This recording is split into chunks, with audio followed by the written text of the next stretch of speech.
We've been exchanging with stakeholders that come from every region in 23 study cases that we have in the Moving project. Moving is a participatory project that is based on the local knowledge, on the role of stakeholders. So all our methodologies have had a participatory approach. Everything has been done together with the stakeholders. Because local people, they have a lot of knowledge, and not all knowledge is written down somewhere in a book. A lot of knowledge is just in people's head. The best way to do it is to listen to people. By listening, you actually learn a lot about the landscape or the area, and especially in mountain, where every valley is different from another. You really have to go to a local scale, tap into the local knowledge. I think the opportunity to speak to mountain communities from throughout Europe is a great opportunity to share experience, for really delving into real-life case studies, what's worked, what hasn't worked, and I think the workshops provide an excellent opportunity to do that. There are common recurrences across the mountain regions, and these might include access to facilities like schools and hospitals, access to public transport, and connections between mountain regions and wider countries, and also access to affordable housing.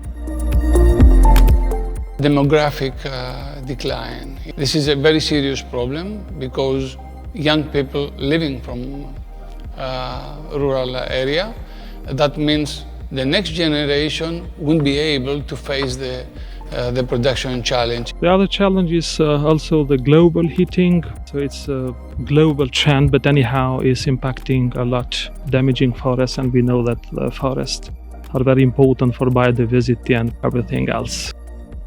Although mountains are very diverse, they have common challenges that we can address with shared solutions that can be applied, some solutions everywhere, but also most importantly, we always have to consider the local context.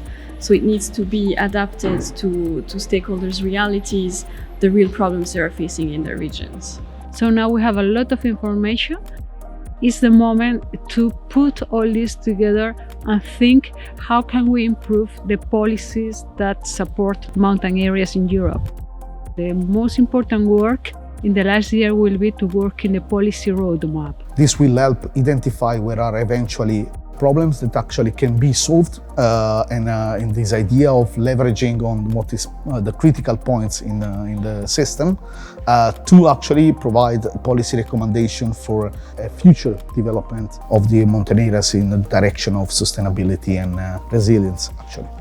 So to unlock the power of mountain value chains, we think that first we need to really enhance the producing capacity and the promotion capacity for mountain producers. So that goes along with really a CAP that could be ambitious, for instance, of course, with activation of measures for mountain farmers, for young farmers, for small farmers, but also eco schemes that can really, support mountain value chains.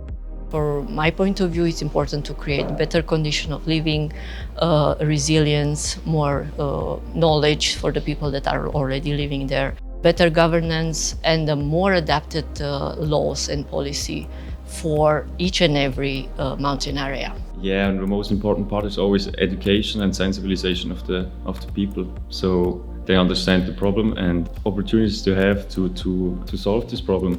Mountains provide essential goods and services, public and private, for all European citizens. So mountains are water reservoirs, mountains provide food, mountains provide clean air, mountains provide beautiful sceneries where we can go for recreation, leisure, relax. So we need to recognize these very, very important values and valorize.